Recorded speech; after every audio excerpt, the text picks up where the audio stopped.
యోహాను గారు గూర్చి ఒక రెండవ భాగాన్ని మనం పరిచయం చేసుకునే ప్రయత్నం చేద్దాం, కొద్ది నిమిషాలు మాత్రమే. యోహాను గారు గూర్చి ఎందుకు నేర్చుకోవాలయ్యా అంటే, ఆయన హృదయంలో ఒక సున్నితమైన, స్వచ్ఛమైన బంగారం లాంటి స్వభావం ఆయనకు ఉంది. ఆయన పుట్టుకలో దేవదూత గాబ్రియేలు ఒక బ్రహ్మాండమైన, గంభీరమైన స్టేట్మెంట్ ఇచ్చాడు. ఆయన ఏమైనా ఒకసారి చూద్దాం, చూడండి. లూకాసు వార్త మొదటి అధ్యాయం, లూకాసు వార్త మొదటి అధ్యాయం 9వ వచనం నుండి, యాజక మర్యాద చొప్పున ప్రభు ఆలయములోనికి వెళ్ళి ధూపం వేయుటకు జకరయ అనే ఒక వృద్ధునికి వంతు వచ్చెను. ధూప సమయమందు ప్రజల సమూహమంతయు వెలుపల ప్రార్థన చేయుచుండగా. బాగా వినండి. ధూపము దేనికి గుర్తాయి అంటే, మన మత్తయి సువార్త తరగతుల్లో విన్న వారికి ఒక్కసారి నెమరు వేసుకోండి, మీరు జాగ్రత్తగా వినగలిగితే. ధూపము దేనికి గుర్తయ్యా అంటే ప్రార్థనలకు గుర్తు. చూడండి, లోపల ధూపం వేస్తున్నప్పుడు ప్రజలు ఏం చేస్తున్నాయి అంటే ప్రార్థన చేస్తున్నారు. ధూపం దేవుని సన్నిధికి ఎట్లా అయితే వెళ్ళిపోతుందో, మానవాళి విజ్ఞాపన కూడా అట్లా వెళుతుందట. ధూపం పాత నిబంధనలో దానికే గుర్తు. అయితే ఆ ధూప వేదిక దగ్గర ధూపం వేయబడుతున్నప్పుడు, ప్రజలు బయట ప్రార్థన చేస్తున్నప్పుడు, ప్రభువు దూత ధూప వేదిక కుడివైపున నిలిచి, ఇమేజ్ మర్చిస్తాము, ధూప వేదిక కుడివైపున నిలిచి అతనికి కనబడగా, జకరయ అతను చూసి తొందరపడి భయపడినవాడాయను.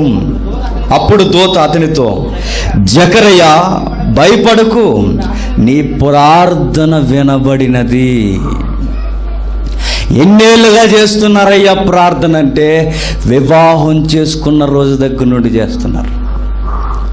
వివాహం చేసుకుని ఎన్ని సంవత్సరాలు అవుతుందయ్యా అంటే, పదుల సంవత్సరాలు దాటేసింది. దేని కొరకు విజ్ఞాపన చేస్తున్నారయ్యా అంటే, సంతాన లోపం కొరకు చేస్తున్నారు. కానీ వారి జీవితాల్లో దేవుణ్ణి ఎక్కడా తక్కువ చేయలేదు. చూడండి, మేమెంత పురాతనమైన కాలము నుండి మేము దేవునికి విజ్ఞాపన చేస్తున్నా ఒక బిడ్డను ఇవ్వలేకపోయాడని ఎక్కడ ఇసుగు చెందని గొప్ప భక్తులు వాళ్ళిద్దరు. ఆ వృద్ధాప్యంలో కూడా ఏం మాట్లాడుతున్నారయ్యా అంటే, వాళ్ళ దేవుడికి వచ్చిన సంగతులే ముచ్చటించుకుంటారు. వాళ్ళ మధ్య వేరే ముచ్చట్లు ఏముండవు. గమనించండి, భార్య భర్తల మధ్య ఏ ముచ్చట్లు ఉంటాయ్యా అంటే, నాకు తెలిసి ఆ యాజకుని దగ్గర, ఆ భక్తురాలి దగ్గర ఏ ముచ్చట ఉంటుందయ్యా అంటే, దైవికమైన ముచ్చట్లు తప్ప ముసలమ్మ ముచ్చట్లు ఏమీ ఉండవు. ఈరోజున్న ఫ్యామిలీస్లో ఏమున్నాయ్యా అంటే, ఏవి మనకు ముచ్చట్లు అంటే, ఎవరి ఫ్యామిలీ అన్న పతనం అయిపోతే అదొక పెద్ద ముచ్చట మనకి. వాళ్ళు ఎలా నాశనం అయిపోయారట, అవుతారని నాకు తెలుసులే అంటాడు. అయినా ఆవిడైతే మాత్రం అలా చేయకూడదని ఉత్తమ స్త్రీలాగా ఈవిడ జడ్జిమెంట్ ఇస్తుంటుంది. ఇలా కాలం గడిపేసే భక్తాదు స్త్రీలు, భక్తాదు పురుషులు క్రైస్తవంలో లేరా? ఉన్నారు. ఆ తల్లిదండ్రులను చూడండి, వాళ్ళెంత బాగా అన్యోన్య సహవాసం కలిగి, భర్త అంటే ఎలా ఉండాలో, భార్య అంటే ఎలా ఉండాలో చక్కటి జోడి, వృద్ధాప్యంలో కూడా ఒక రోల్ మోడల్. ఎట్లానే చెప్పనా, సహజంగా భార్యకి ఎవరంటే ఎక్కువ ఇష్టం ఉంటుంది? ఇది పెద్ద జీకే క్వశ్చన్ కాదు, సీరియస్గా చూడకండి. ఎవరంటే ఇష్టం ఉంటారు? భర్త అంటేనే ఇష్టం ఉండాలి. ఇంక ఏరే ఇష్టాలు ఏమైనా ఉంటే నువ్వు భార్యవి కాదు, నువ్వు గయ్యాలివి లేదా దయ్యానికి చెల్లివి. భర్త అంటేనే ఇష్టం ఉండాలి. భర్తకు మించిన ప్రపంచం ఏరొకటి ఉండడానికి వీల్లేదు. ఇప్పుడు నేను అడుగుతాను, అలాంటి ఫీల్లో బిడ్డ పుట్టిందనుకోండి, సహజంగా భార్య నోటంట ఎవరి నామకరణ ఉచ్చారణ జరుగుద్ది? ఎవరు చెప్పండి? మా ఆయన పేరు అక్షరం కలిసి వచ్చేలా పేరు పెట్టండి అంటారు. అనరా? మంచి భార్యలు అంటారు, కుళ్ళు మొఖాలు అనరు, కానీ అంటారు. మా ఆయన అండి, ఆయనలోనే ఉండాలి, ఆయన పేరే పెట్టండి అని ప్రతి భార్యకి మనసులో ఉంటే ఇరుగు పొరుగు వారు, బంధువులు, శ్రేయోబులాసులు అందరూ వచ్చి, ఇదిగో అమ్మాయి కదలండి, అమ్మమ్మ బాబుని కన్నది. వచ్చిన తర్వాత అడుగుతున్నారట. ఏమని అడుగుతున్నారయ్యా అంటే, ఇదిగో వాళ్ళ తండ్రి పేరు జకరే కదా, ఆయనకి ఎలాగూ వయసు అయిపోతుంది, ఈ బిడ్డ ఎదిగే సమయానికి ఎలాగూ ఉండొచ్చు ఉండకపోవచ్చు అన్న ఆలోచనలో వారు ఉండి అడుగుతున్నారు లేదో మనకు తెలియదు, కానీ తన తండ్రి పేరు అనగానే యజమాని పేరు పెట్టమంటావా అని అడిగారు. నేనది అనుకుంటున్నాను అంటాం మనం. ఆవిడ అలా అనలా. ఆవిడేమందో చూడండి ఒకసారి, మరలా వద్దాం ఇక్కడికి. అదే మొదటి అధ్యాయం 58వ వచనం. అప్పుడు ప్రభు ఆమె మీద మహాకనికరముంచిన ఆమె పొరుగువారును బంధువులు విని ఆమెతో కూడా సంతోషించిరి. చూసారా, ఆమెను దీవిస్తుంటే మిగిలిన వారికి కూడా సంతోషం వస్తుందంటే ఆమె యొక్క గొప్పతనం ఎంత బాగుందో ఒకసారి మీరు ధ్యానించండి. నిజానికి వృద్ధాప్యంలో శాదస్తం ఎక్కువైపోయి ఇంట్లో ఉన్న వాళ్ళకి నచ్చం. కానీ ఆ తల్లి చూడండి, ఇరుగు పొరుగు వారికి ఈ తల్లికి జరిగిన మేలుని బట్టి వాళ్ళు కూడా ఫీల్ అవుతున్నారట, ఎంజాయ్ చేస్తున్నారట. ఆ బ్లెస్సింగ్ను చూసి వాళ్ళు కూడా ఏమనుకుంటున్నారంటే, ఈ సంతోషం మాది కూడా అనుకుని ఆ శ్రేయోబులాసులు ఏమని మాట్లాడుతున్నాడు చూడండి. 8వ దినమందు వారు ఆ శిశువును సున్నతి చేయవచ్చి తండ్రి పేరును బట్టి జకరయా అని పేరు వానికి పెట్టుచుండగా తల్లి, అలాగ వద్దు, వానికి యోహానను పేరు పెట్టవలనని చెప్పాను. బాగా వినండి. నీ యజమాని పేరు పెట్టమంటావా, మీ ఆయన పేరు పెట్టమంటావా అని అడగకుండానే వాళ్ళ పేరు పెట్టడానికి రెడీ అవుతున్నారట. ఎందుకంటే సహజంగా భర్తల పేర్లు పిల్లలకు పెడితే ఏ భార్య ముఖం చిన్నపుచ్చుకోదు. అలా పెట్టడానికి రెడీ అవుతున్నప్పుడు ఆవిడ వెంటనే ఒక కామెంట్ చేసింది. ఏమందంటే, అలా వద్దండి, అలా పెట్టడానికి వీల్లేదు. ఎవరు పేరు పెడతారో తెలుసా? యోహానను పేరు పెట్టండి. ఈవిడికి ఎట్లా తెలిసింది ఆ పేరు? నిజానికి ఆ పేరు ఎవరికి చెప్పారయ్యా గాబ్రియేల్ గారు అంటే జకరేకి చెప్పాడు, ఎలిజబెత్కు చెప్పలా. దర్శనం ఎవరికి వచ్చిందయ్యా అంటే జకరేయకు వచ్చింది, ఎలిజబెత్కి రాలేదు. మరి ఎలిజబెత్కి ఎట్లా తెలిసిందయ్యా అంటే వాళ్ళ మధ్యనున్న ముచ్చట్లు ఏంటంటే దైవికమైన ముచ్చట్లే. ఇదిగో నా గాబ్రియేల్ కనబడ్డాడు తెలుసా, మనకు పిల్లలు పుడతారట, వాడికట యోహానను పేరు పెట్టాలట, ఇది దేవుని చిత్తమట. యోహాన్ అనగానే అర్థం దేవుని కృప. ఆ కృప కలిగిన నామం మనం వానికి పెట్టాలట అని ఎప్పుడైతే వాళ్ళ డిస్కషన్ జరిగిందో, ఆయన గొంతు మోగపోయినా ఈ గొంతు మరలా మాట్లాడుతుంది చూడండి. తన యొక్క యజమాని యొక్క గొంతు మోగపోయింది. దేవుడు పనిష్మెంట్ ఇస్తే ఈ తల్లి ఏమంటుందో తెలుసా? నా భర్త కన్నా నేను ఎక్కువ ప్రాధాన్యత ఇచ్చేది తండ్రి అయినా దేవునికే అన్న చూడండి. నిజమే కదా? వాళ్ళని చూస్తుంటే మనకి ఏమర్థం అవుతుందయ్యా అంటే దేవుని చిత్తము కన్నా మా ఆయన ఇష్టం నాకు పెద్ద ఎక్కువేమీ కాదు అంటే. ఈరోజు అలా ఉంటావా? వాళ్ళ ఆయనకు తుమ్ములతో చాలు చచ్చే కొట్టేస్తారు. లేరా చెప్పండి? గుర్తుపెట్టుకోండి, ప్రభువు చేసిన నిబంధన ఎప్పుడు మర్చిపోకండి. నాకంటే ఎక్కువగా ఆ షరత వర్తిస్తుంది ప్రతి క్రైస్తవుడికి. నీ యజమాని అయినా, నీ పిల్లలైనా, ఎవరైనా, ఏదైనా ఆయనకన్నా ఎక్కువ ఇంపార్టెన్స్ నీవు ఇస్తే ఆయనకి నచ్చవు. ఈ తల్లిలో నచ్చిన మరొక సుగుణం ఏంటయ్యా అంటే నా దేవుని కన్నా నా భర్తే రెండవ స్థానం. నా భర్త పేరు కన్నా దేవుడి చెప్పిన పేరే మిన్నా, ఆ పేరు పెట్టండి అయ్యా అన్నదట. ఆ పేరు పెట్టారు. తర్వాత ఏం జరుగుతుందయ్యా పుట్టక మునిపే అంటే దేవదూత మాట్లాడుతుంది 11వ వచనంలో. అప్పుడు దూత అతనితో, జకరయా భయపడకు, నీ ప్రార్థన వినబడినది, నీ భార్య అయిన ఎలిజబెత్తు నీకు కుమారుని కనును, అతనికి యోహానను పేరు పెట్టుదువు. అతడు ప్రభు దృష్టికి గొప్పవాడై ద్రాక్షారసమైనను మద్యమైనను త్రాగక తన తల్లి గర్భమునది పుట్టినది మొదలుకొని పరిశుద్ధాత్మతో నిండుకొనిన వాడై ఇశ్రాయేలీయుల్లో అనేకులను ప్రభు అయిన తన దేవుని వైపుకు తిప్పును. బాగా వినండి. ఆ బిడ్డ ఎట్లా ఉంటాడయ్యా అంటే గమనించండి, ఆ బిడ్డ ప్రభువు దృష్టిలో గొప్పవాడుగా ఉంటాడట. ఆ పదం ఒత్తిడి మీకు తెలియాలంటే కొన్ని పదాలు మీకు తెలియాలి. సొసైటీలో ఎవరు గొప్పవారయ్యా అంటే మంచి రాజకీయ నాయకుడు గొప్పవాడు. సొసైటీలో ఎవడు గొప్పవాడయ్యా అంటే విజయవంతమైన క్రీడాకారుడు గొప్పవాడు. ఫామ్లో ఉన్న ఎవడైతే స్పోర్ట్స్ మ్యాన్ ఉన్నాడో వాడు గొప్పవాడు. ఇంకా ఎవరు గొప్పవారయ్యా అంటే ఎవడైతే మంచి గవర్నమెంట్ ఉద్యోగం చేస్తున్నాడో వాడు గొప్పవాడు. కానీ గమనించండి, వీటన్నిటికీ విరోధమైన మాట ఏంటంటే ఒక దీన సేవకుడు ప్రభు దృష్టిలో గొప్పవాడు. రాజకీయ నాయకుడు గొప్పవాడు కదట, గొప్ప ఎంప్లాయీకి గొప్పవాడు కదట, సెలబ్రిటీలని దృష్టిలో గొప్పవాడు కదట. ఎవరు గొప్పవాడయ్యా అంటే కట్టుకోవడానికి సరైన బట్ట లేని ఆ దీన సేవకుడే దేవుని దృష్టిలో గొప్పవాడట. గొప్పవాడు అనగానే ఏంటయ్యా అంటే ప్రజల్లో బాగా మన్ననున్నవాడని కాదు, దేవుని మనసు గెలుచుకున్నవాడు. అది యోహాను యొక్క స్వభావాన్ని వివరిస్తుంది. చూడండి ఎంత గొప్పవాడంటే, నేను చెబుతున్నా, ఆ అబ్బాయి పుట్టిన దగ్గర నుంచి మరలా మరణించేంత వరకు నా నిబంధన సహనముగా మద్యము కానీ ద్రాక్షరసము కానీ ముట్టడు అన్న ఆ సంఖ్యాకాండపు 6వ అధ్యాయాన్ని ఈయన జీవితంలో మనం చూడగలం. ఏముందయ్యా అంటే ఆయన ఏం ముట్టాడట. సహజంగా మీరు గమనించండి, వారికి డ్రింకింగ్ వాటర్లో తీసుకునేది ఏంటంటే ఇజ్రాయేలీలు గ్రేప్ జ్యూస్.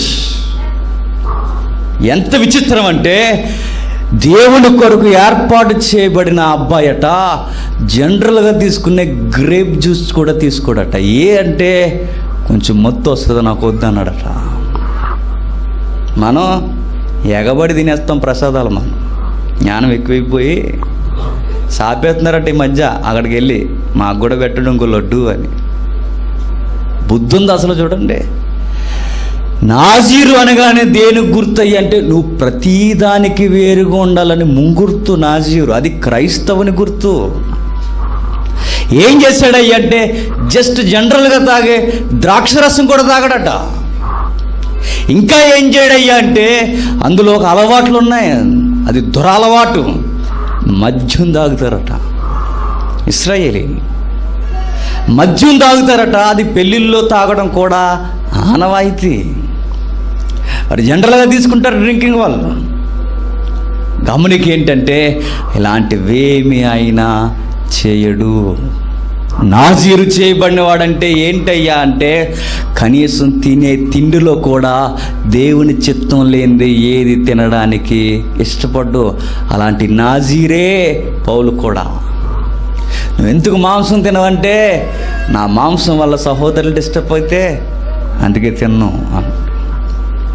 ఏమర్థమవుతుందయ్యా అంటే ఆ పేతురు గారిని చూడండి, చిన్నప్పటి నుండి ఎప్పుడు తినలేదట ఆయన. ఎప్పుడు పర్లేదు తిను అంటే వద్దులే ప్రభు అని ప్రభువుకే చెప్తున్నాడు. చూడండి వాళ్ళ నిబంధన జీవితాలు చూడండి.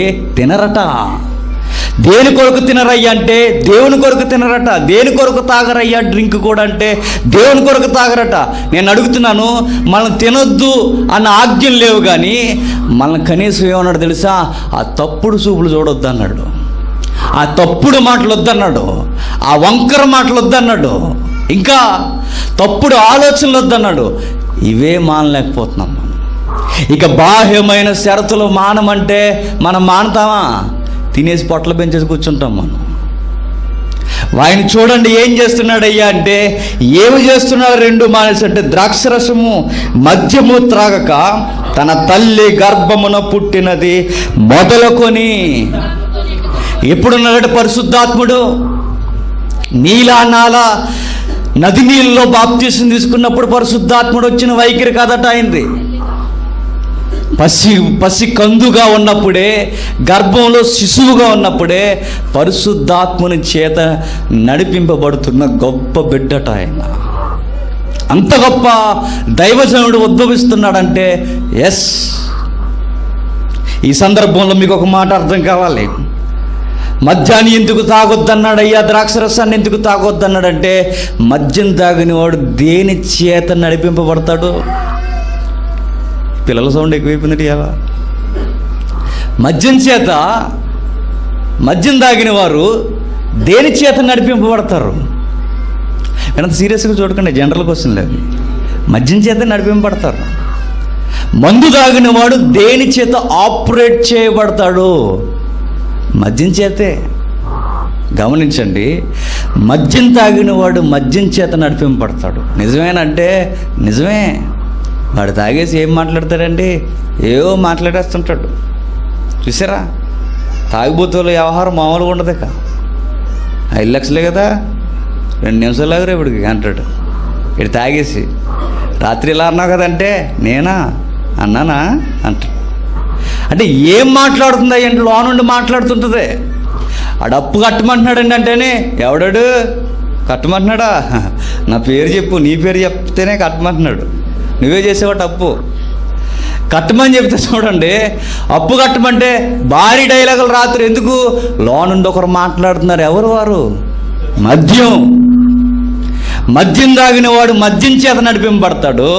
కిందే ఒక మాట తగిలించాడు గ్రంథకర్త, ఆయన మద్యము చేత ద్రాక్షరసం చేత నడిపింపట్లేదట, తల్లి గర్భంలో పసికందుగా ఉన్నప్పుడు దగ్గర నుండి ఆత్మ చేత నడిపింపబడుతున్నాడట. పౌలు గారు ఈ మాట ఉటంకించాడు. చూడండి ఒకసారి ఎఫెసీయులకు రాసిన పత్రిక 5వ అధ్యాయం, ఎఫెసీయులకు రాసిన పత్రిక 5వ అధ్యాయం 18-17. ఎఫెసీయులకు రాసిన పత్రిక 5వ అధ్యాయం 18వ వచనం 17 నుండి, ఇందు నిమిత్తము మీరు అవివేకులు కాక ప్రభు యొక్క చిత్తమేమిటో గ్రహించుకొనుడి, మరియు మద్యముతో మత్తులై ఉండకుడి, దానిలో దుర్వ్యాపారము కలదు, అయితే ఆత్మపూర్ణులై ఉండుడి. చూసారా, మద్యం గురించి చెప్పిన వెంటనే మరలా ఏ మాట గురించి చెప్తున్నాడు అంటే ఆత్మ నడిపింపు కొరకు చెప్తున్నాడు. అంటే మద్యం తాగిన వాడు మద్యం చేత నడిపింపబడతాడు, ఆత్మ చేత నడిపింపబడుతున్నాడు, ఆత్మ చేతే నడుస్తాడు. మద్యం తాగిన వాడు మద్యం వాడిని ఎలా కంట్రోల్ చేస్తుందో ఆత్మ ప్రభావం ఉన్నవాడిని ఆత్మ కంట్రోల్ చేస్తుంటుందట. పరిశుద్ధాత్ముని చేత నడిపింపబడుతున్న గొప్ప దైవజనుడు ఎవరయ్యా అంటే ఎవరు? యోహాను గారి జీవితాన్ని మీరు గమనించగలిగితే నిజముగా ఆయన బోధనా శైలి చాలా గొప్ప బోధనా శైలి అయితే. ఎట్లా అని చెప్పనా, ఆయన నిజముగానే పరిశుద్ధాత్ముని చేత నడిపింపబడిన గొప్ప దైవజనుడు. ఆయన బోధ చేస్తున్నాడు. నది ఒడ్డున ఉండి ఆయన బోధ చేస్తుంటే ఆ పాతది ఒకసారి ప్లే చేద్దాం. ఆ పాత వీడియోలు మీరు చూడండి. నది ఒడ్డున ఆయన ఏం చేస్తున్నాడో, ప్రజలతో ఆయన మాట్లాడుతూ ఉన్నప్పుడు ప్రజలు గుంపులుగా వస్తున్నారట. ఎవరెవరు వస్తున్నారయ్యా అంటే సామాన్యులు వస్తున్నారు, సుంకర్లు వస్తున్నారు, సైనికులు వస్తున్నారు, యాజకులు వస్తున్నారు, పరిసయ్యులు వస్తున్నారు, శాస్త్రులు వస్తున్నారు, అధిపతులు వస్తున్నారు, రకరకాల మనుషులు ఆయన్ని సందర్శించడానికి వస్తున్నారు. అక్కడికి వచ్చేసరికి ఆయన చూడడానికే వస్తున్నారు, కానీ ఆ దగ్గరికి చూడడానికి వచ్చే సమయానికి ఆయన చూడడం కన్నా ఆయన మాటలు వింటుంటే గుండెల్ని పొడిచేస్తున్నాయి. ఆయన మాటలు ఏం చేస్తున్నాయి అంటే ఆయన మాటలు వారి గుండెల్ని ఒప్పుకోలు వైపుకు తిప్పుతున్నాయి. ఏం జరిగిందయ్యా ఆ రోజంటే మీరు గమనించండి. వారట పాపాలు ఒప్పుకున్నారట. ఎవరు? ప్రజలు. నేనంటాను, మీరు గమనించండి. పాపాలు ఒప్పుకోవడం అనే విషయం చిన్న విషయమా? ఒప్పుకుంటావా?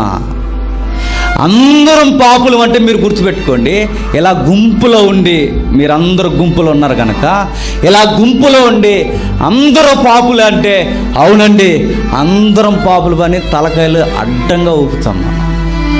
మరొక పాయింట్, ఎవరు వెనకాలైనా ఉండి ఎదురు నుండి మాట వినబడుతున్నప్పుడు మనం పాపులం అంటే అవును మనం పాపులం అంటాడు. దీనికి రివర్స్ ఏంటో చెప్పనా, ఒక్కడిని నిలబెట్టి నువ్వు పాపివను ఒప్పుకోలేం. గోడకి బంతిని విసిరితే మరలా ఎంత వేగముగా వెనక్కి వస్తుందో అంత వేగంగా నువ్వు చెప్పొచ్చావా నాకు అని అడుగుతాడు. మనిషి సహజముగా ఒంటరిగా ముఖం మీద ఏలుపెట్టి నువ్వు పాపివి అంటే మనిషి ఒప్పుకోలేడు. గమనికేంటంటే యోహాను గారు బోధ చేస్తుంటే వాళ్ళ పాపాలు ఒప్పుకొని మేము పాపాత్ములయ్యా అవును బతికించు అన్నారట. యెహెజ్కేలు గ్రంథం ప్రకారం జస్ట్ వినండి, ఏముందయ్యా అంటే పాపం చేసిన వాడు ఖచ్చితంగా మరణానికి పాత్రుడు. ఎప్పుడైతే ఆయన బోధలు ఈ లోతైన ఒత్తిడి వస్తుందో, ఈ లోతైన ఒత్తిడి వచ్చేసరికి వాళ్ళకి ఏమర్థమైంది అంటే మీరు గమనించండి, మేము మరణింపదగిన వారమే తప్ప జీవింపదగిన వారము కాము. ఇదిగో మా పాపాలను బట్టి మేము చెల్లించుకోవాల్సిన మూల్యం మేము చచ్చిపోవాలయ్యా యోహాను. ఏం చేస్తావు తెలుసా, ముంచడం, చచ్చిపోవడం, లేపడం, పునరుత్థానం. యోహాను మమ్మల్ని మళ్ళా పుట్టించవా అని అడిగారు. యోహాను గారు ఎందుకింత రమ్యమైన బోధ చేశాడయ్యా, ఇంత ఒత్తిడి తెచ్చే గుండెలు పగిలిపోయే ఈ బోధ ఈయనకి ఎక్కడదయ్యా అంటే మర్చిపోకండి, ఆ వెనక పరిశుద్ధాత్ముడు నడిపిస్తున్నాడు. పరిశుద్ధాత్ముడు ఉంటే ఏమవుద్దయ్యా ప్రసంగంలో అంటే ప్రజలు పాపాలు ఒప్పుకుంటారు. ప్రసంగం వింటే ఉర్రూతులూగిపోవడం కాదు, గుర్తుపెట్టుకోండి. ప్రసంగం విన్న తర్వాత దేవునికి నాకు ఎంత అగాధం ఏర్పడిందో విన్నవాడు ఎప్పుడైతే గుర్తించుకుంటున్నాడో ఆ ప్రసంగంలో పరిశుద్ధాత్ముడు ఉన్నాడు. ఇదే గుర్తు. మీరు ఏ ప్రసంగాన్నైనా 10 నిమిషాల్లో పట్టుకోవచ్చు, ఇదే మీకు కొలత. మీరు చూడండి కావాలంటే. ఎప్పుడైతే దేవుడు నీతో మాట్లాడుతున్నాడో అర్థమవుతుందో తెలుసా, దేవుడు నేరుగా నన్నే గద్దిస్తున్నాడు. నా గద్దింపు నీకు ఎప్పుడైతే అర్థమవుతుందో ఆత్మ నడిపిస్తున్నాడు. యోహాను బోధలు ఎవరున్నారయ్యా అంటే నీతిని గూర్చియు, పాపాన్ని గూర్చియు, తీర్పును గూర్చియు ఒప్పించే పరిశుద్ధాత్ముడు పసితనం నుండి ఆయనలో ఉన్నాడు కనుకే వాళ్ళు ఏం ఒప్పుకుంటున్నారు, పాపాలు ఒప్పుకుంటున్నారు. పరిశుద్ధాత్ముడు వచ్చి ఏం చేస్తాడని ప్రభువు చెప్పాడు బ్రతుకున్నప్పుడు, భూమి మీద ఉన్నప్పుడు. ఇదిగో నా వెనక ఒక ఆయన వస్తాడు, ఆయన ఏం చేస్తాడో తెలుసా, నూతనమైన సంగతులు మీకు ఏమీ చెప్పడు, నా వాటిలోనివే తీసుకుంటాడు. ఆయన నీతిని గూర్చి, పాపాన్ని గూర్చి, రాబోతున్న ఉగ్రత తీర్పును గూర్చి ఒప్పింపజేస్తాడు. యోహాను బోధలో ప్రసంగ సారం ఏంటయ్యా అంటే అదే. ఆయన ఏ బోధ చేశాడు చెప్పండి, ఏ బోధ చేయడం ఏంటి, రాబోతుందో ఉగ్రత, ఆ ఉగ్రత నుండి మిమ్మల్ని ఎవరు తప్పించగలరు? ఆ పాయింట్ ఎవరు చెప్తున్నారు లోపలుండి? ఆత్మే. మీరు పాపాత్ములు, మీ పాపాన్ని ఒప్పుకోండి అని ఆ ఒప్పుకోలు మాట ఆయన నోటంటూ వచ్చేలా మాట్లాడుతున్నది ఎవరయ్యా అంటే ఆత్మే. ప్రజలు ఆత్మ బోధను నేరుగా యోహాను ద్వారా వింటున్నారు. అందుకే బైబిల్లో రాయబడిన ఆ పదాలు చూడండి ఎలా ఉన్నాయో. మత్తయి సువార్త 3వ అధ్యాయం, మత్తయి సువార్త 3వ అధ్యాయం 6వ వచనం. మత్తయి సువార్త 3వ అధ్యాయం 6వ వచనం. తమ పాపములు ఒప్పుకొనుచు అతని చేత బాప్తిస్మం పొందుచుండురి. తమ పాపములు ఒప్పుకొనుచు ఏం చేస్తున్నారట? అతని చేత బాప్తిస్మం పొందుతున్నారట. ఎంత రమ్యమైన మాట చూడండి. మనం చేయగలం అలా చెప్పండి బోధ? మొత్తుకొని మారండ్రా అంటే మన ప్రసంగం వల్ల మారరు, కానీ వాడికి ఏదన్నా జరగకూడని జరిగితే అప్పుడు మారతారు. కాదా చెప్పండి? ఇక నీ జీవితం మొత్తం బ్లాక్ అయిపోతుంది అన్నప్పుడు భయం వేసి మారతారు. నేనంటాను, ఈ తరములో ఇలాంటి బోధకులు కరువైపోయారు. అసలు పాపాన్ని గురించి మాట్లాడే బోధకులే ఈ తరములో లేరు. లాజిక్లు మాట్లాడతాం, ఇంకా వార్తలు మాట్లాడతాం, ఇంకా ఎదుటి వారిని ఏమన్నా అనేలా పాయింట్ ప్రసంగాలు చేయమంటే బాగా అలవాటు మనకి. ఇంకా చెప్పండి, మన కోపం ఏమన్నా సంఘం మీద తీర్చుకోవాలంటే అందులో కూడా తిట్టలమే మనం. ఇంకా ఏదైనా చేస్తాం మనం, కానీ పాపం గురించి మాట్లాడడం మనకు చేత కాదు. ఎందుకు చెప్పినా మనం ఒప్పుకోలేదు కనుక. ఎప్పుడైతే మనం ఒప్పుకున్నామో, స్పర్జన్ గారు అంటారు, ఒక ఒప్పుకున్న పాపాన్ని ఒప్పుకుని రక్షింపబడినవాడట, నిజమైన మారు మనసు పొందినవాడట, ఎప్పుడు ఎవరిని గూర్చి వాళ్ళ పాపాల గురించి మాట్లాడట. వాడు మాట్లాడేదల్లా ఒకటేనట, నేను రక్షింపబడ్డాను కదా, వాళ్ళు కూడా రక్షింపబడాలని ఆశగా ఎదురు చూస్తాడట. ఆ ఆశలో గద్దిస్తాడట, ఆశలో మారనని అడుగుతాడట. అయ్యో ఉగ్రత ఉందే, జారిపోకుండాని అవసరమైతే బతిములాడుకుంటాడట. నిజమే కదా. యోహాను గారు ఏమి నేర్పిస్తున్నారయ్యా అంటే ప్రజలను ఒప్పింపజేస్తున్నాడు. ఆయన గొప్ప మర్మాలు చెప్పలేదు. విశ్వంలో ఎందుకు ఇన్ని గెలాక్సీలు ఉన్నాయి, ఇన్ని గ్రహాలు ఉన్నాయి, ఈ ప్రపంచానికి తెలియని కొత్త గ్రహాన్ని నేను కనుగొని చెబుతున్నానని ఇలాంటి శాస్త్రీయ పదాలు ఆయన ఏం ఉపయోగించలేదు. కానీ ఆయన ప్రసంగం ఏంటయ్యా అంటే ఒక్క మాటలో చెప్పొచ్చు, పాపాల గురించి మాట్లాడాడు ఆయన. ఎవరి పాపాలని ఎలుగెత్తి చెప్పలేదు, కానీ పాపం ఒప్పుకోమని చెప్పాడు ఆయన. మీరు పర్సనల్గా ఇలా బలహీనులుగా ఉన్నారని ఎవరి పాపాలు తెర మీదే చూపించలేదు, కానీ ఆయన చేసింది ఏంటో తెలుసా? మీ పాపాలంటే మీకు తెలుసు, భయంకరమైన ఉగ్రత రాబోతుంది, మారిపోండి అని ఎద్దేవా చేశాడు. వారు ఒప్పుకుంటున్నారట. ఇంకా ఏం జరుగుతుంది అంటే మార్కు సువార్తలు ఇదే మాట ఉపయోగించాడు. చూడండి, అందరూ బైబిల్ చూడండి, అందరూ బైబిల్ చూడాలి. బైబిల్ అయితే పక్కవారు బైబిల్ చూడండి. నెక్స్ట్ వీక్ కూడా బైబిల్ రాకుండా వస్తే నా మొహం మీరు అసలు చూడకండి, నేను చూడలేను మీ మొహాలు. మార్కు సువార్త 1వ అధ్యాయం 5వ వచనం. అంతటా యోదయ దేశస్థులందరూ, యెరూషలేము వారందరూ బయలుదేరి అతని యొద్దకు వచ్చి తమ పాపములను ఒప్పుకుంటున్నారంట. చూడండి, ఏం చేస్తున్నారట? అనేక ప్రాంతాల నుండి వస్తున్నారట.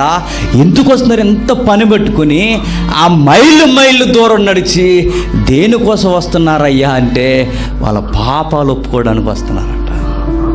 గమనిక చాలామంది అడిగే ప్రశ్న ఏంటంటే, యోహాను యేసుక్రీస్తు కన్నా ముందే మారు మనసును గూర్చి బాప్తీసాలు ఇచ్చి పాపక్షమాపణ మార్గాన్ని చూపించినప్పుడు యేసుక్రీస్తు మరలా రావాల్సిన అవసరం ఏమొచ్చింది అన్నారు. అర్థమైందో లేదో మరలా చెప్తా, చదువు వాళ్ళకి అర్థమవుద్ది, బైబిల్ చదువుతున్న వారికి. ఆల్రెడీ మారు మనసును గూర్చి ఒక మార్గం యోహాను గారు చూపిస్తున్నప్పుడు మరలా యేసుక్రీస్తు ద్వారా రక్షణ ఏముంది? ఆల్రెడీ యోహాను గారు మారు మనసు నిమిత్తం, పాపాలు ఒప్పుకోలు నిమిత్తము ఆయన బాప్తిస్మం ఇస్తున్నాడు కదా. దీనికి మరలా సెపరేట్గా ఒక న్యూ వే మెసేజ్ అనే ఫిగర్ ఎందుకు అని అడుగుతున్నారు.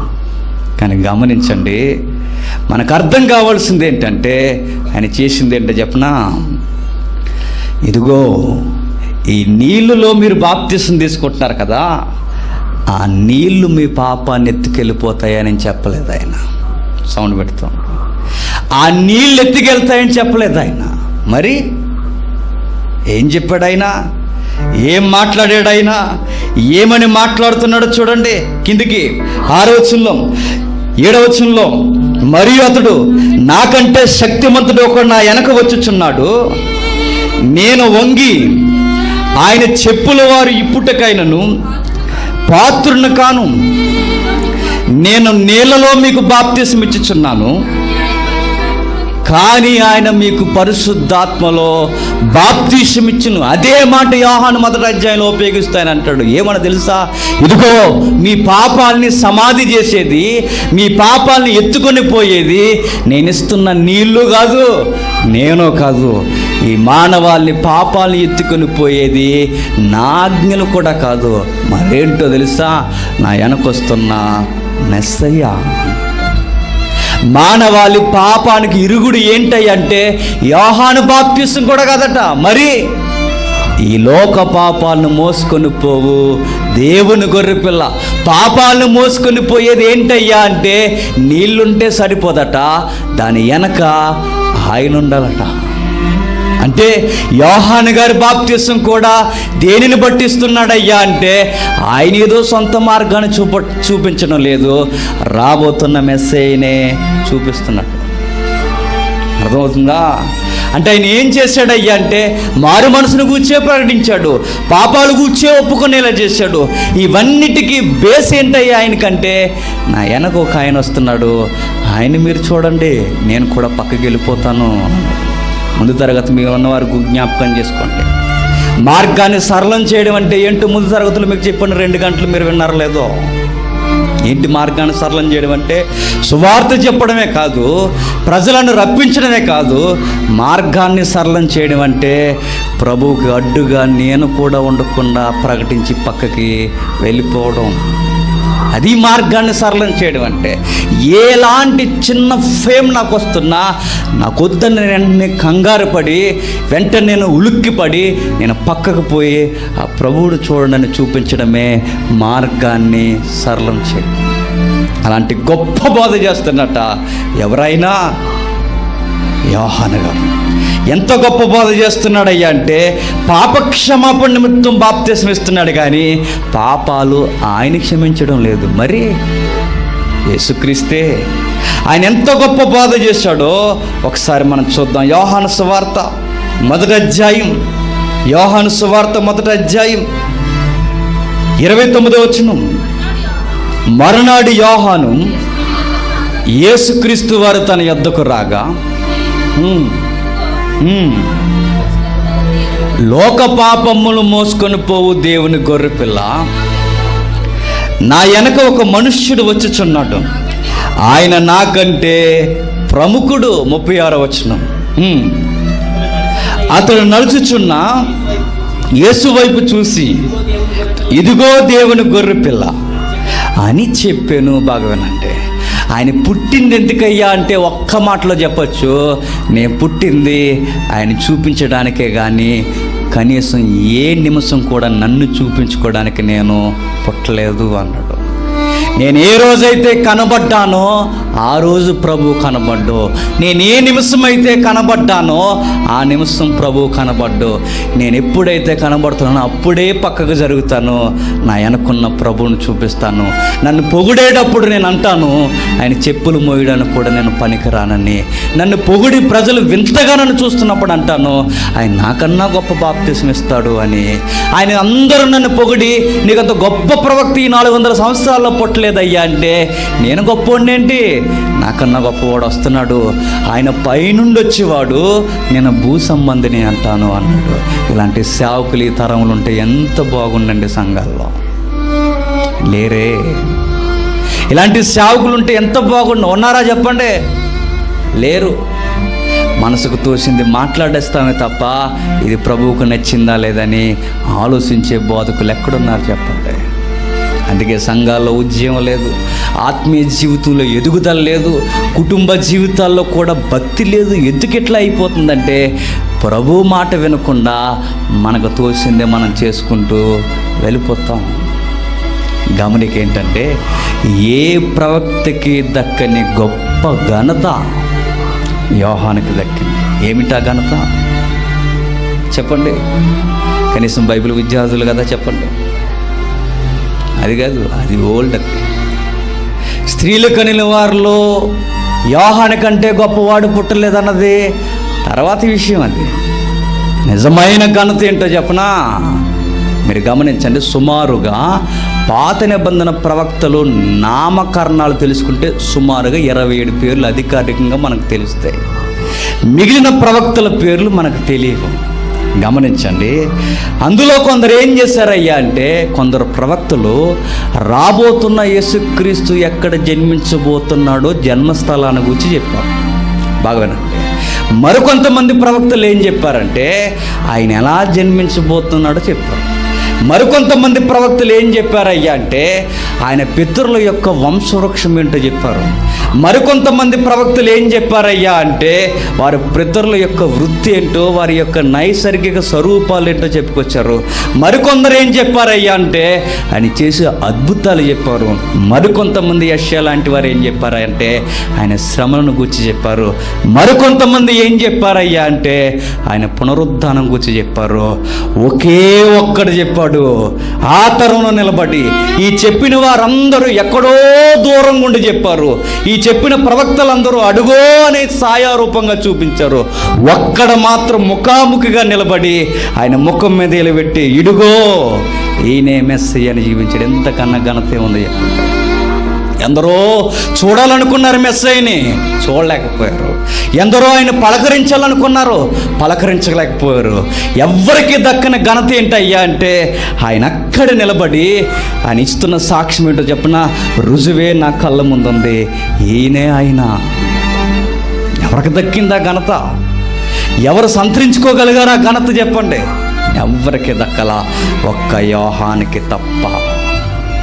చూసారా ఆయన ఎంత గొప్పవాడంటే ఆయన నడిచి వెళ్ళిపోతున్నప్పుడు ఆయనకు చూపించాడట, తన శిష్యులు ఉన్న వారందరికీ చూపించాడట. అందరూ చూసి నిజమే ఈయనే మెస్సయ్య అని గుర్తించాడట. గమనించండి, అలాంటి సేవకులు పుట్టాలని ప్రార్థన చేసుకోండి, చెయ్యండి. ఒకవేళ ఉన్న సేవకుల మనసు పుట్టాలన్న ప్రార్థన చేయండి.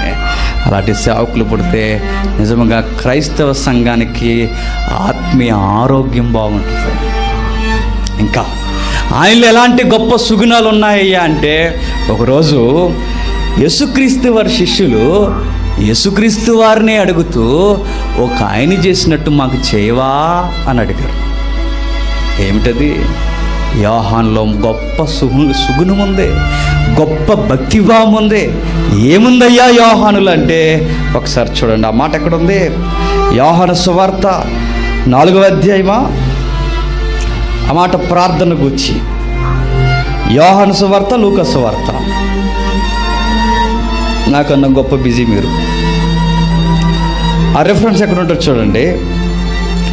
యేసుక్రీస్తు వారి దగ్గరకు వచ్చి వాళ్ళు అడుగుతారు, ప్రభువా ఇదిగో, బాగా వినండి, 11వ అధ్యాయం లూకా సువార్త. కొంచెం బైబిల్ చదవండి నాయనలారా, మీకు దండం పెడతాం. 11వ అధ్యాయం లూకా సువార్త.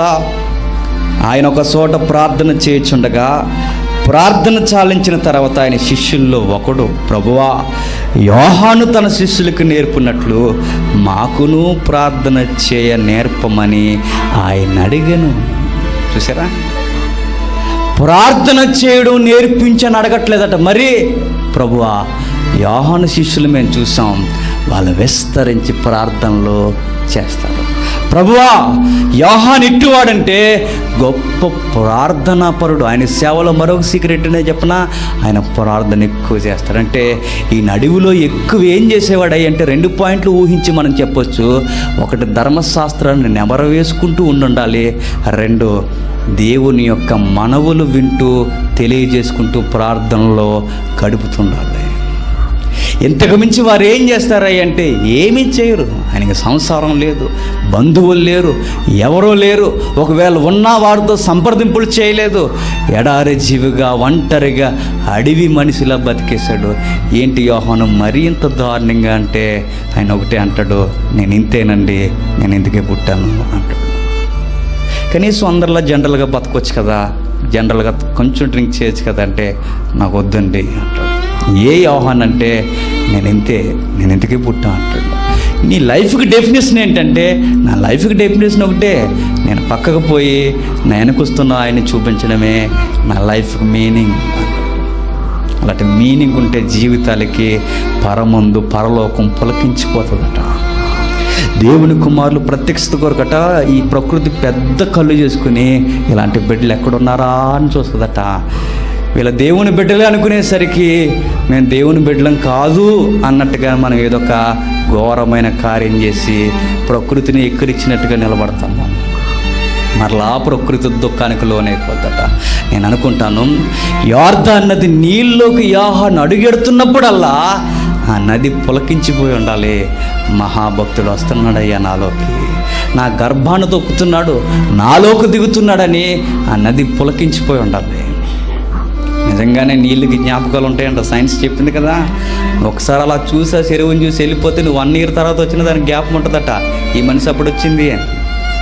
నిజం, నేను ఎప్పుడు వచ్చాను అనుకున్నా దాని దగ్గర జ్ఞాపకం ఉంటుంది. నీళ్ళకి జ్ఞాపకాలు ఉంటే నేను అనుకుంటాను యోహాను జ్ఞాపకాలన్నీ యోర్దాను నది తన గర్భంలో దాసేసుకుంది. గొప్ప దైవజనుడు ఆయన. ఎంత గొప్ప దైవజనుడు అంటే మరొక అధ్యాయం. ఒకరోజు ఏం జరుగుతుందో తెలుసా? నిజముగా ఈ తరపు సేవకులు లాంటిది ఏదైనా జరిగితే నన్ను అడిగితే ప్రభువునే కనబడకుండా చేసేద్దిమేమో అనిపిస్తుంది. ఏం జరిగింది తెలుసా? చూద్దాం. యోహాను సువార్త, అందరూ బైబిల్ తీయండి త్వరగా. యోహాను సువార్త 3వ అధ్యాయం. యోహాను సువార్త 3వ అధ్యాయం 22వ వచనం నుండి చూద్దాం సందర్భం. అటు తర్వాత యేసుక్రీస్తు వారు తన శిష్యులతో కూడా యోదయ దేశమునకు వచ్చి అక్కడ వారితో కాలము గడుపుచు బాప్తిసమిచ్చుచూ ఉండెను. సలీమి దగ్గరనున్న ఐనోనను స్థలము నీళ్లు విస్తారముగా ఉండెను కనుక యోహాను కూడా అక్కడ బాప్తిసమిచ్చుచూ ఉండెను. జనులు వచ్చి బాప్తిస్మము పొందిరి. బాగా ఏం జరుగుతుందయ్యా అంటే, ఒకే స్థలములో ఒకే నదీ పరివాహక ప్రాంతంలో యేసుక్రీస్తు వారి శిష్యులతో యేసుక్రీస్తు వారు బాప్తీసాలు ఇప్పిస్తున్నాడట. అలాగే యోహాను కూడా బాప్తీసాలు ఇప్పిస్తున్నాడట. ఈ మధ్యలో ఏం జరిగిందయ్యా అంటే, శుద్ధీకరణ ఆచారాల గురించి ఒక యూదులతో ఆర్గ్యుమెంట్ జరిగింది. ఎవరెవరికి? యోహాను శిష్యులకి, ఒక నిష్ట కలిగిన యూదునికి.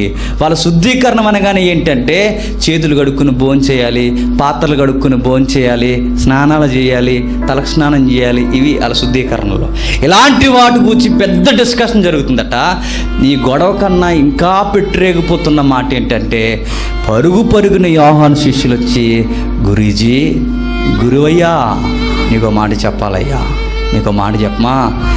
నువ్వు ఒక వ్యక్తిని పరిచయం చేసావు కదూ, ఆ నజరుడైన యేసు అనే ఒక నూతనమైన వ్యక్తిని నీకు మాట చెప్పమా. నువ్వెవరినైతే పరిచయం చేశావో నువ్వు గమనించుకుంటున్నావో లేదో, నీ దగ్గర సంఖ్య తగ్గిపోతుంది, ఆయన దగ్గర సంఖ్య పెరిగిపోతుంది. నీకేమైనా అర్థమవుతుందా? గురూజీ, ఒకసారి చూడు, ఒకప్పుడు మనం బాప్తిసాలు ఇస్తుంటే మన దగ్గర జనులు గుంపులుగా వచ్చేవారు. ఈరోజు చూడవయ్యా, జనులందరూ ఎక్కడికి పోతున్నారు తెలుసా? అవతల బాప్తిసం ఇస్తున్న ఆ నూతనమైన వ్యక్తి అయిన యేసు దగ్గరికి పోతున్నారు అన్నారు. ఎవరైనా ఏం చేస్తాను చెప్పండి? చూసేవాడు ఎంత పని చేశాడో అనుకుంటాం. మనం ఎంతైనా పరిచయం చేసి నా మీద అడిగి మనసు లేకుండా అనుకుంటాం.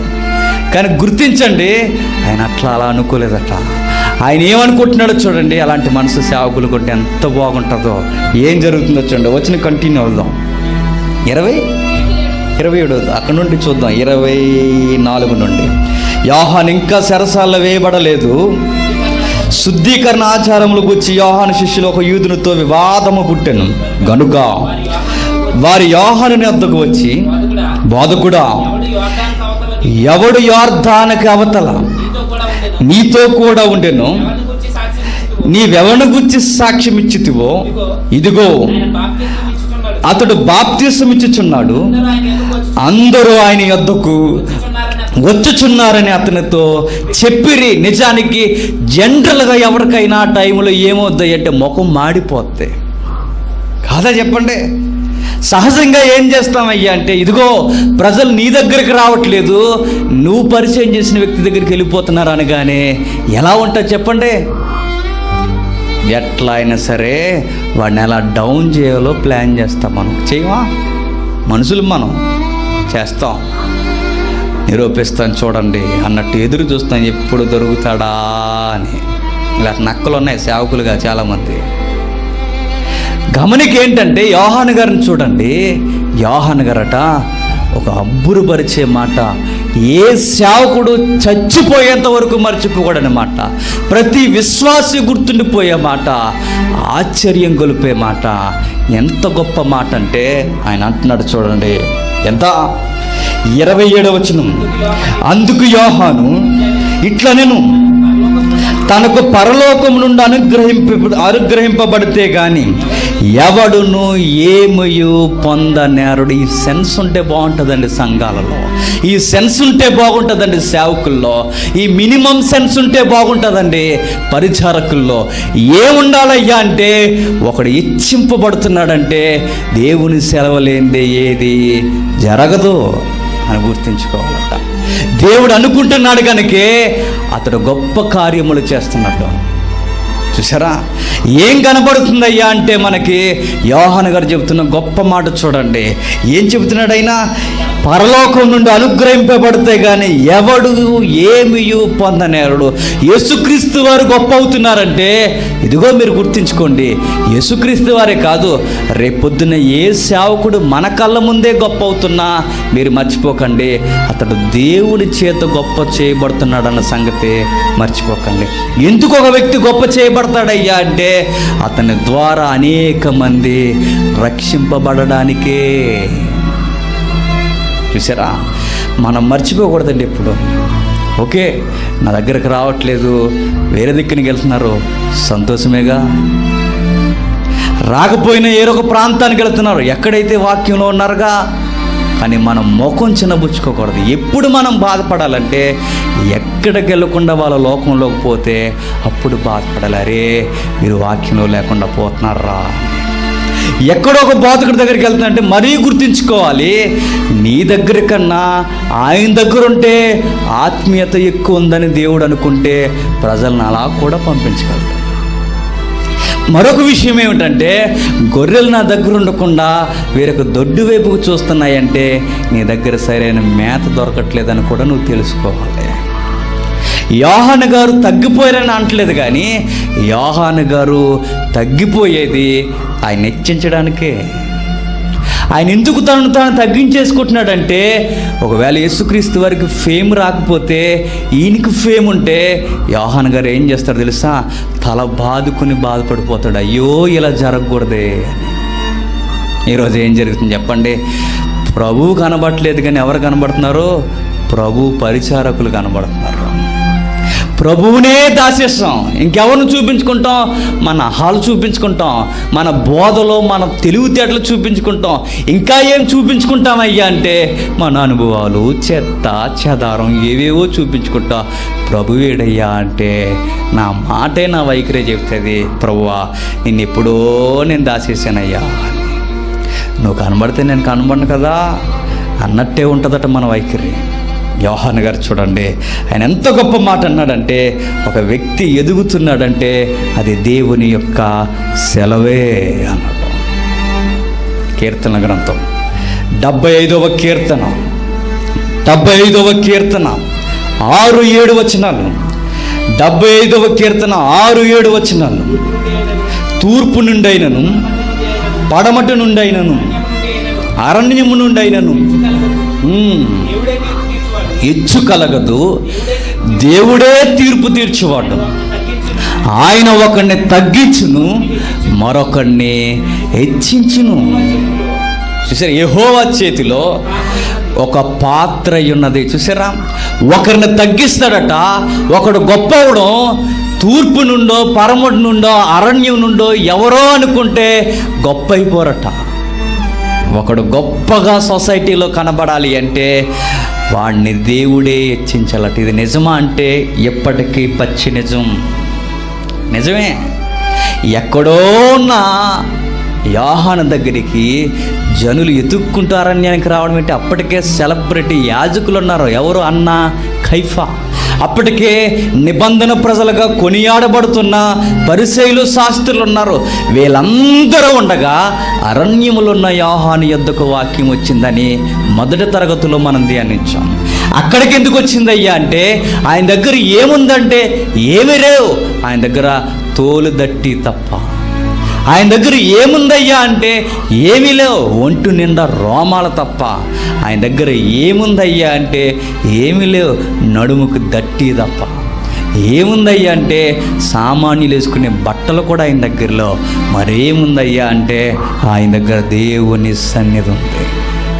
అది ఉంటే చాలు, నువ్వు అడవిలో కాదు పెంట మీద ఉన్న ప్రజల్ని నీ ద్వారా దీవిస్తాడు. అర్హత మనం సాధించుకోవాలి. ఆ ఒప్పుకోలు మనలో ఉండాలి. దేవా నీకు గొప్ప పాత్రగా ఉంటానయ్యా, నాకు ఎట్టి మహిమ వద్దు, సమస్త మహిమ ఘనత నీకే ఆరోపింపబడాలని ఆమేననే వాళ్ళ మన మనసు ఉండాలి. అది యోహాను కుందట. ఆ భక్తుడైన యోహాను కుందగనకే యోహాను గారి దగ్గరికి ప్రజలందరినీ పంపిస్తే ఆయన ఎక్కడికి పంపించాడు తెలుసా? ఇక్కడే ఉండిపోండి, పెద్ద మినిస్ట్రీ చేసేద్దాం, పెద్ద ప్యాలెస్ కట్టేద్దాం అనలేదట. మీరందరూ అక్కడికి వెళ్ళిపోండి అన్నాడట.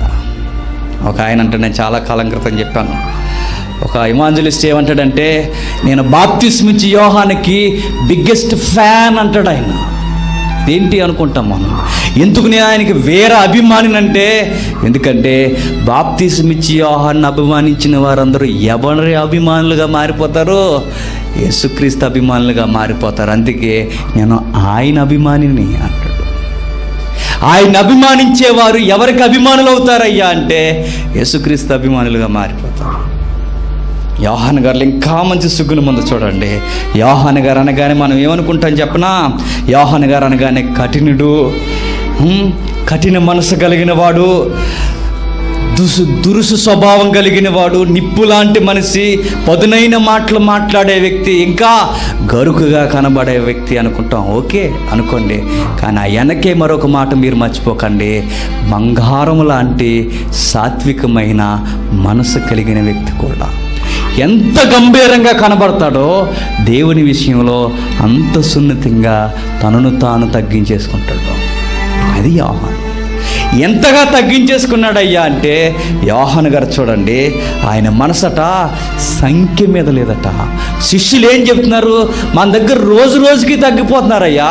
ఒకప్పుడు గుంపులు గుంపులుగా వచ్చేవారు, ఇప్పుడు ఈ గుంపులన్నీ ఎక్కడికి పోతున్నాయంటే అదిగో ఆయన దగ్గరికి వెళ్ళిపోతున్నాయంటే ఆయన మనసు సంఖ్య మీద లేదట. మరి ఆ సత్య సంబంధి అయిన ఆ ప్రభు హెచ్చింపబడాలన్నదే నేను కోరుకుంటున్నాను. అదే నా సంతోషం. ఇంకా కిందికి ఎంత మంచి మాట ఉంటుంది చూడండి, 28వ వచనం. నేను క్రీస్తుని కాదనియు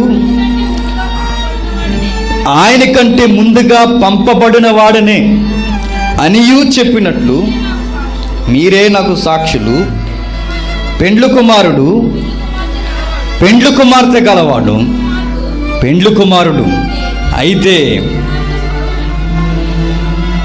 పెండ్లు కుమారుని స్వరం విని స్నేహితుడు ఆ పెండ్లు కుమారుని స్వరం విని మిక్కిలి సంతోషించిన. ఈ నా సంతోషము పరిపూర్ణమై ఉన్నది. నా సంతోషం ఇప్పుడు పరిపూర్ణమైపోయింది అంటాడు. ఇప్పుడు జనులందరూ నన్ను వదిలి వెళ్ళిపోతున్నప్పుడు నా సంతోషం పరిపూర్ణమైపోయింది.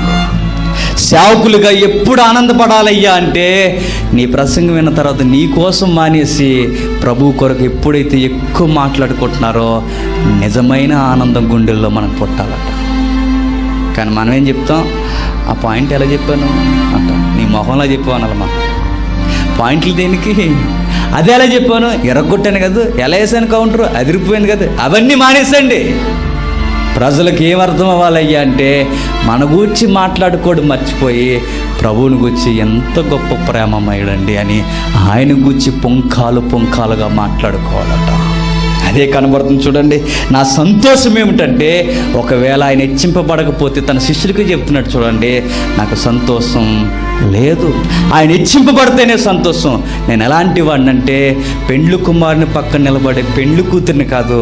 నేనెవరంటే, ఆ పెండ్లు కుమారుడు వస్తున్నాడు అనగానే పెండ్లు కూతురిని పెండ్లు కొడుకుని చూసి మురిసిపోయే ఒక స్నేహితుడిని అన్నాడు. సేవకులందరూ ఇలా ఉంటే ఎంత బాగుంటుందండి, ఎంత బాగుంటుంది చూడండి. సంఘం ప్రభుత్వం అంటుకట్టబడుతున్న స్వభావాన్ని చూసి, ఇద్దరిని చూసి, వారి అన్యోన్య సహవాసం చూసి సేవకులు మురిసిపోవాలట. ఇదే కదా మాకు కావలసిన ఆనందము అని. కానీ ఈరోజు అలా ఉందా? మనకు ఆనందం ఏంటయ్యా అంటే, సంఖ్య పెరిగిపోతే ఆనందం మనకు ఆనందం ఏంటయ్యా అంటే, మందే టాప్ లెవెల్లో ఉందంటే ఆనందం మనకి. మన ఆనందం ఏంటో చెప్పనా? ప్రభు ఆనందాన్ని కూడా దొంగిలించేయడమే మనకు ఆనందం. బాప్తిస్మిచ్చి యోహాను ఏమి నేర్పిస్తున్నాడయ్యా అంటే, ఒకరోజు మోసేని తనలో చూపిస్తున్నాడు చూడండి. మర్చిపోకుండా మాట ఏంటో చెప్పనా? ప్రభు విషయంలో మిక్కిలి సాత్వికుడు కూడా ఎవరు? యోహాను గారు. ఎట్లా అంటే, ఇలాంటి సందర్భమే మోసే గారు ఉన్నప్పుడు జరిగింది. ప్రజలందరూ మోసే అహరోనులు యెహోషువ ఇలాంటి గొప్ప గొప్ప వ్యక్తులు, ఇలాంటి పర్సనాలిటీస్ ఉండగానే ఆ సంఘంలో, మోసే చుట్టూ ఉన్న సంఘంలో కొంతమంది యవనస్తుల మీదకి పరిశుద్ధాత్ముడు దిగిపోయాడట. పరిశుద్ధాత్ముడు ఎప్పుడైతే దిగిపోయాడో ఆత్మ గొప్ప కార్యాలు చేస్తూ ఒక ఇద్దరు యవనస్తుల్ని గ్రామాల్లోకి, పల్లెల్లోకి పోవడానికి ఆత్మ నడిపిస్తుంటే యెహోషువ చాలా ఫీల్ అయిపోయాడు. గురీజీ, నీకు మాట చెప్పనా, అయితే గీతే ఆత్మ నీతో ఉండాలి లేదా నాతో ఉండాలి, మాతో పాటు ఉన్న ఇద్దరి మీదకి ఆత్మ నడిపించేస్తుంది. ఇదిగో నీకు అస్సలు బాధ లేదు మోసే, నీకోసం ప్రభు అంటాడు మోసేని, నీకోసం నేను రిక్వెస్ట్ పెట్టుకుంటున్నాను, ఒక్కసారి వాళ్ళని ఆపేవా, వాళ్ళ దగ్గర పవర్ తీసేమని దేవునికి చెప్పవా అన్నాడు. యోహాను ఏమైతే అన్నాడో ఆ రోజు మోసే కూడా అదే అన్నాడు. చూడండి ఒకసారి చూద్దాం త్వరగా. సంఖ్యాకాండం 11వ అధ్యాయం, సంఖ్యాకాండం 11వ అధ్యాయం 26వ వచనం నుండి. సంఖ్యాకాండం 11వ అధ్యాయం 26వ వచనం నుండి. ఆ మనుషుల్లో ఇద్దరు పాలెములో నిలిచియుండురి, వానిలో ఒకని పేరు ఎల్దాదు, రెండో వాని పేరు మేదాదు, వారి మీదను ఆత్మ నిలిచిండు. నా మాట ఎందుకు అంటున్నాడు? నిజానికి ఆత్మ నడిపింపు ఎవరిలో ఉండేది అప్పటి వరకు? మోసేలో, అహరోనులో, ఏర్పాటు చేయబడిన వ్యక్తుల్లో తప్ప అందరి మీద ఉండే అవకాశం లేదు. కానీ వారి మీద కూడా ఏముందట? పరిశుద్ధాత్మ నిలిచిండెను. వారు రాయబడిన వారిలో ఉండి వాడు గుడారమునకు వెళ్ళక తమ పాలెములోని ప్రవశించిరి. ఏం చెప్తున్నారు? వాళ్ళ దగ్గర ఆత్మ దిగినప్పుడు గుడారం దగ్గరికి, దేవుని సన్నిధి దగ్గరికి వచ్చి ప్రవచనాలు చెప్పాలి. కానీ ఇలా ప్రవచనాలు ఎక్కడ చెప్తున్నారట? ప్రవచనం ఈక్వల్ టు ఆ రోజు ప్రసంగం. వీళ్ళ ప్రసంగాలు ఎక్కడ చెప్తున్నారయ్య అంటే ప్రజల మధ్య ప్రసంగం చేసేస్తున్నారు. ఎప్పుడైతే వీళ్ళు గొప్ప ప్రసంగాలు చేసేస్తున్నారో ఆత్మచేత, యెహోషువకి వెంటనే బాధ కలిగేసింది.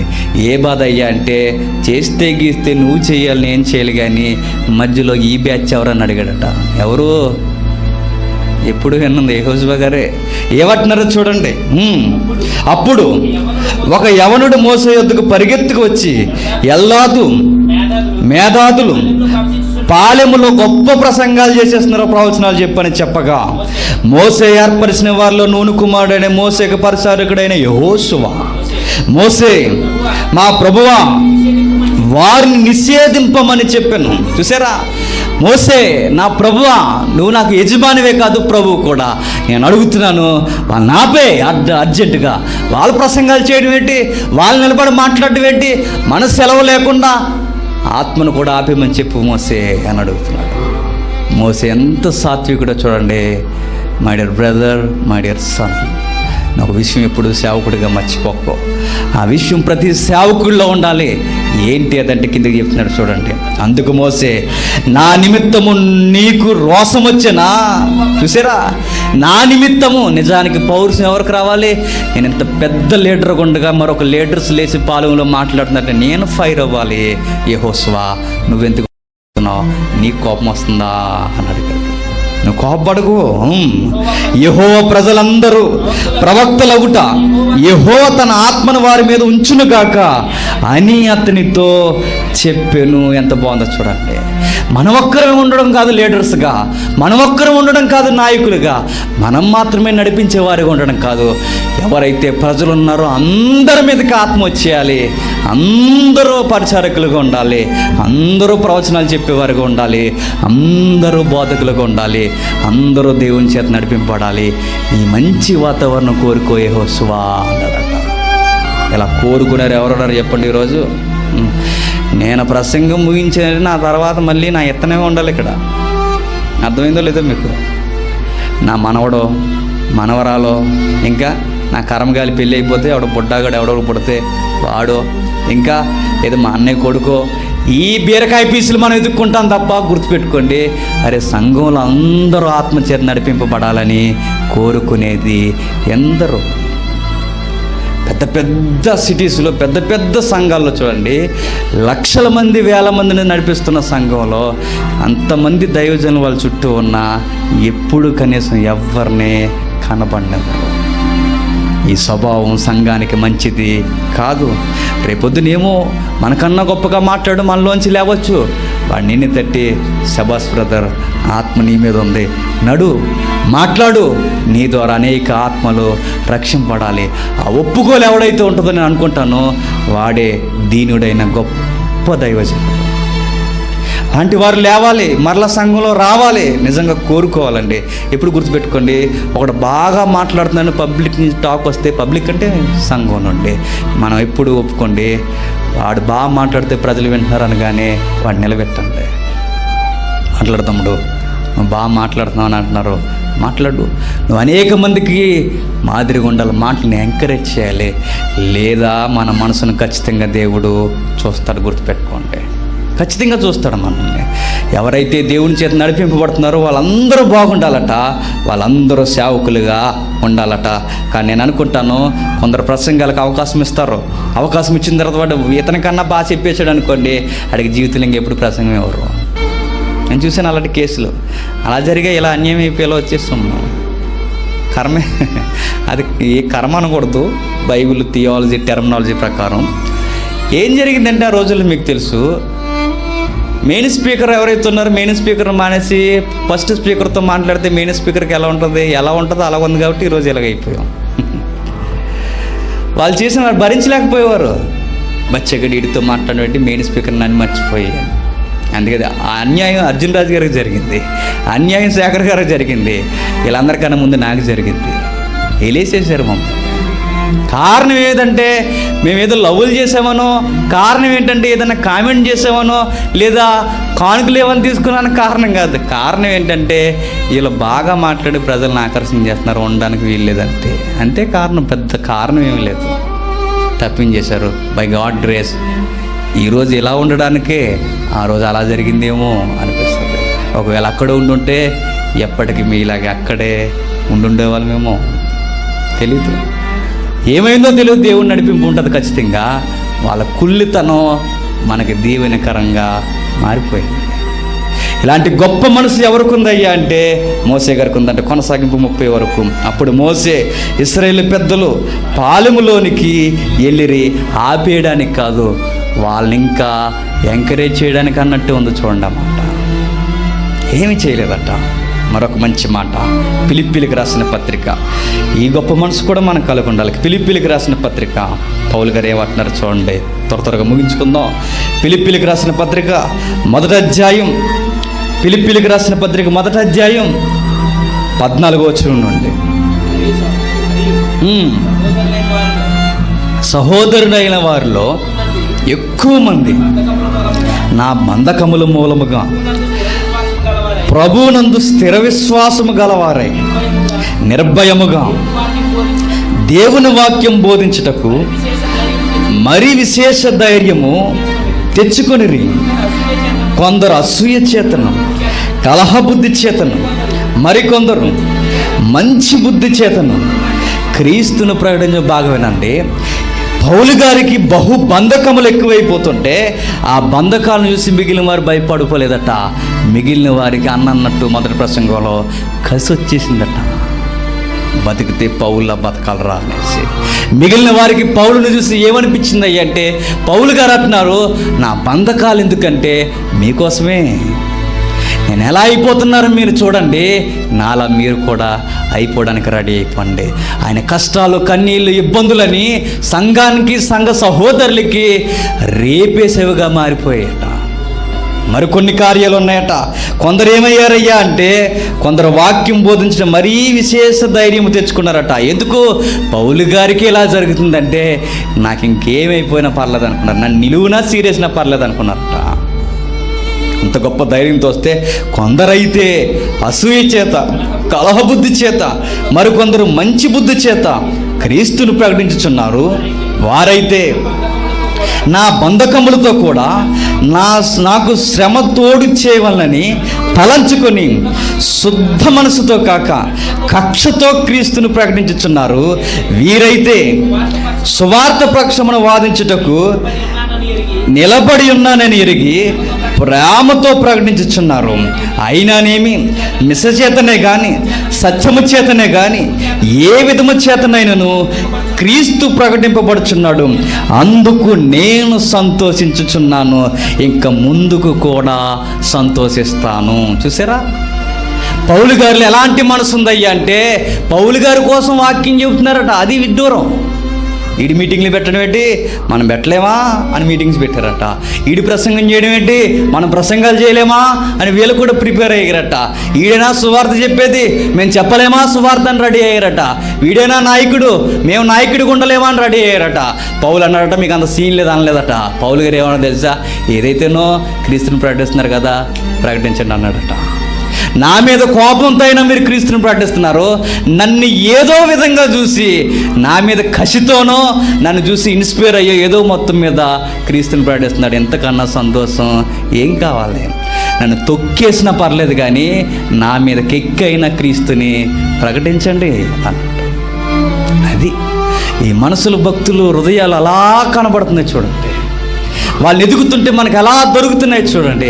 అదే అంటున్నాడు, నిజమైన సేవకునికి పరిపూర్ణమైన ఆనందం ఏంటయ్యా అంటే ప్రభు ఎప్పుడైతే ఘనత పొందుతున్నాడో అదే నిజమైన ఆనందం.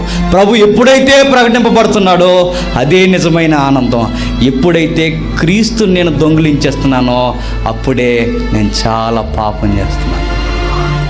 నిజమైన సంతోషం ఎప్పుడు గుర్తుపెట్టుకోండి. పౌలు గారు క్రీస్తు ప్రకటింపబడితే ఆనందం కోరుకున్నాడు.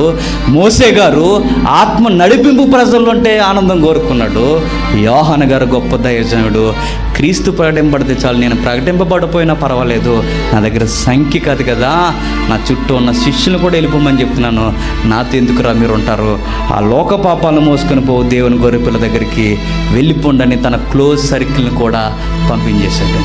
ఏమయ్యాడయ్యా లాస్ట్ కంటే ఒంటరిగా తల నరికి చంపబడిపోయాడు.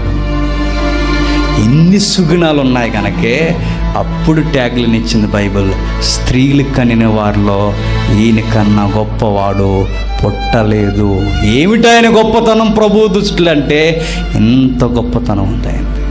ఒక్క మాట, ఎంత గొప్పతనం ఆయనలో ఉంది కనుకే ఆ గొప్పవాడు కోరుకున్నది ఏంటంటే ప్రభువే గొప్పవాలి, నేను తగ్గిపోవాలి అన్నాడు. చూడండి ఎక్కడ, అదే సందర్భంలో యోహాను సువార్త ముగించుకుందాం. యోహాను సువార్త యథార్థమైన అంకిత భావంతో కూడిన ప్రేమ వేడి ఎలా ఉందో అక్కడ మీకు కనబడుతుంది చూడండి. యోహాను సువార్త 3వ అధ్యాయం 29వ వచనం. యోహాను సువార్త 3వ అధ్యాయం ఆ పై వచనం చదవండి. పెండ్లి కుమారుడు దగ్గర నుండి. పెండ్లి కుమార్తె గలవాడు పెండ్లి కుమారుడు అయితే పిలువబడి నిలవబడి పెండ్లి కుమారుని నేడు స్వరము వినడు స్నేహితుడు. ఆ పెండ్లి కుమారుని స్వరము విని మిక్కిలి సంతోషించును. ఈ నా సంతోషము పరిపూర్ణమై ఉన్నది. ఆయన ఎచ్చవలసి ఉన్నది, నేను తగ్గవలసి ఉన్నది. చూడండి, ఆయనే ఇచ్చిపోవాలి, ఆయన ఇచ్చింపబడడానికి నేను తగ్గిపోతాను అన్నట్టు. కొన్ని పదాలు ఉన్నాయి, ఇవి రాసుకుని వచ్చిన పదాలు జాగ్రత్తగా ఏమనంటే ఎప్పుడు 2 జరుగుతుంటాయట. ఏంటో తెలుసా, ఏదో ఒకటి ఖచ్చితంగా జరగాలి. ప్రభువా నాకు ప్రాధాన్యత రాకుండా ఆయనకు ప్రాధాన్యత రావాలి అంటే ఆయన ప్రాధాన్యత కొరకు నా ప్రాధాన్యతను తగ్గించేసుకోవాలట. ఒకవేళ నేను హెచ్చింపబడాలి అంటే నేను బహుగా తగ్గించుకోవాలి. నేను బహుగా తగ్గించుకుంటే ఆయన హెచ్చింపబడతాడు. ఆయన హెచ్చింపబడితే ఆయన వచ్చినప్పుడు ఆయన నన్ను కౌగులించుకుంటాడు. చూసారా, వీళ్ళ కిరీటాలు ఏంటయ్యా అంటే ఈ ప్రజలు మెప్పుకోలు కదట. మరొక మాట ఏంటో తెలుసా, క్రీస్తుని గూర్చి అధికముగా నేను మాట్లాడుతున్నప్పుడు నన్నును గూర్చి నేను తక్కువగా మాట్లాడుకునే మాటలు నాకు చెప్పవయ్యా అంటున్నాడా పరిశుద్ధాత్ముడు మన ద్వారా. చూడండి, నేను 1-2 గంటలు ప్రసంగం మాట్లాడితే ఎవరిని గూర్చి ఎక్కువ ఉండాలయ్యా ప్రసంగంలో అంటే నా గూర్చి ఉన్నా లేకపోయినా పర్వాలేదు, ప్రభువు గూర్చి ఎక్కువ ఉండాలి, నా గూర్చి తక్కువ ఉండాలి, అవసరమైతే లేకపోయినా పర్వాలేదు. నా అనుభవాల కన్నా ప్రభు యొక్క గాయాలే సంఘానికి అవసరం. నా యొక్క ఎక్స్పీరియన్స్ కన్నా ప్రభు యొక్క శిక్ష విధింపబడిన విషయమే ముఖ్యం. అదే చెప్తున్నాడు చూడండి భక్తులు. ఆయన ఇంకా ఏం రాస్తున్నాడయ్యా అంటే ప్రభు అయిన యేసుక్రీస్తుకు సరి అయిన ఉదాహరణ ఇచ్చాడు వీళ్ళందరికన్నా ముందు. ఎవరు? యేసుక్రీస్తు వారు. ఈ స్వభావం ఎక్కడదయ్యా అంటే గురీజీలో ఉన్నదే. గెత్సేమనే వనములో ఆయన ప్రార్థన చేస్తున్నప్పుడు ఆ తగ్గింపు అక్కడ కనబడుతుంది చూడండి. ప్రభువా ఏమంటాడు? ప్రభువా నా చిత్తం కాదయ్యా, నీ చిత్తమే సిద్ధించుగాక.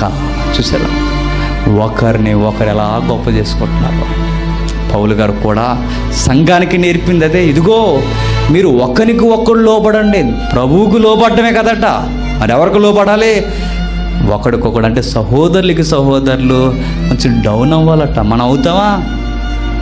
ఈడికేటి మనం వినేది అనుకుంటాం, ఈడి మాట ఏంటి వినేది మనం అనుకుంటాం. కానీ చూడండి పౌలు గారు పరిశుద్ధాత్మ దేవుడు ప్రభువు ద్వారా మనకి ఏమి నేర్పుతున్నాడు? అయ్యా పరిశుద్ధాత్ముడు పౌలు ద్వారా కూడా అంటే పౌల్లో రావడానికి ముందే, యోహానులో కనబడడానికి ముందే పరమందున్న ప్రభువులో ఈ సుగుణాలు పైనుండే దిగి వచ్చాయన్న సంగతి కనబడుతున్నాయి. చూడండి గెత్సేమనే వనములో ఉన్నప్పుడు ప్రభువా దేవా తండ్రి నువ్వు వెచ్చింపబడడానికి అవసరమైతే నేను తగ్గింపబడతాను, నీ చిత్తం సిలువేయబడ్డమే నేను దూరం చేయబడ్డమైతే నీ చిత్తమే సిద్ధించుగాక అన్నాడు.